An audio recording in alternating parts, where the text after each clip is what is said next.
Après avoir réalisé une exposition en janvier 2024 intitulée « La France et l'Allemagne queer », il nous a semblé intéressant, dans le cadre de la journée franco-allemande du 22 janvier 2025, de proposer un focus sur un aspect de ce lien particulier entre nos deux pays au travers du prisme des enjeux LGBTQIA+. C'est tout naturellement Magnus Hirschfeld que nous avons choisi pour symboliser ce trait d'union entre la France et l'Allemagne, ce médecin homosexuel ayant milité une grande partie de sa vie à Berlin pour terminer son existence en exil en France. L'exposition explore les grands aspects de son itinéraire et de ses engagements comme précurseur des droits LGBTQIA+. Hirschfeld fonde en 1897 le Comité scientifique et humanitaire, la première association au monde à avoir défendu les droits homosexuels. En dénonçant le trop fameux paragraphe 175 du Code pénal allemand qui condamnait les relations sexuelles entre hommes, Magnus Hirschfeld a marqué l'histoire, donnant naissance au principe de l'engagement collectif contre les discriminations homophobes, un engagement que nous poursuivons aujourd'hui.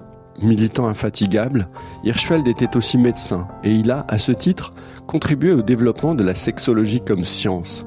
Multipliant les observations, il a réuni une très grande documentation pour l'Institut de sexologie qu'il fonde à Berlin en 1919 et qui va devenir le centre d'un intérêt international de premier plan.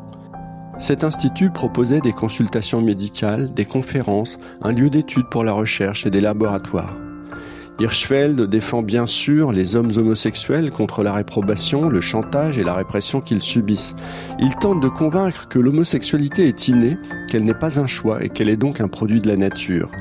Il théorise également la variabilité de ce que nous désignons aujourd'hui par les termes d'orientation sexuelle, de corps sexué et d'identité de genre. Une variabilité qui réfute l'hétéronormativité et la binarité hégémonique. Il défendra toute sa vie les personnes transgenres, leur proposant des traitements hormonaux et également des opérations d'affirmation de genre. Homosexuel et juif, Hirschfeld est dès le début des années 1920 la cible de l'hostilité grandissante de la droite nationaliste allemande et des nazis. Et c'est en mai 1933, alors qu'Hirschfeld ne vit plus en Allemagne pour échapper à cette pression grandissante, que son institut de sexologie est saccagé par des membres des jeunesses hitlériennes, une partie de sa documentation étant brûlée lors d'un auto-da-fé à Berlin même.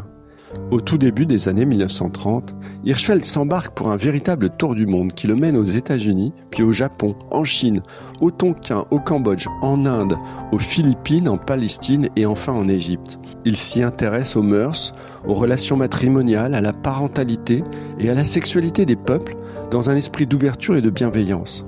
Le médecin est alors au fait d'une célébrité mondiale et se montre critique vis-à-vis des pouvoirs coloniaux. Il soutient des mouvements incarnés par Gandhi en Inde et Sun Yat-sen en Chine. Hirschfeld était un progressiste lié à la social-démocratie allemande, mais il restait marqué par un certain conservatisme social et moral, notamment à l'égard des femmes. Pour prolonger l'exposition, nous proposons un recueil que nous avons publié permettant d'approfondir la vie et les engagements de Magnus Hirschfeld. Le recueil évoque l'itinéraire du sexologue, le regard de certains de ses contemporains sur son travail, la manière dont la presse en France commente ses interventions publiques et son travail scientifique. Un article s'intéresse également aux caricatures qui l'ont ciblé, sans oublier son tour du monde d'un sexologue. Et enfin, nous avons demandé à la maison d'édition Gekitzkamp d'évoquer son travail de republication d'un livre phare d'Hirschfeld, Les homosexuels de Berlin. N'hésitez pas à nous contacter pour commander le recueil ou réserver l'exposition, cette dernière étant proposée gratuitement grâce au soutien du Fonds citoyen franco-allemand.